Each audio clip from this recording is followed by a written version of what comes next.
రోజు చూడని ఇంత హాయిని మరిచిపోదు మనసు.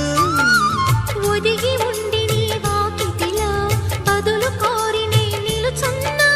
దారి తెలియని చీకటిలో వెలుగు చూసి కాదంటానా. ఊరించి ఇది ఏ మాసం? ప్రేమించే ప్రతి గుండెను అందెల సందడి చేసే హేమంతం ఇది. మన సొంతం అయినది. కిలకిల నవ్వే కోయిల కోసం వచ్చింది మధుమాసం.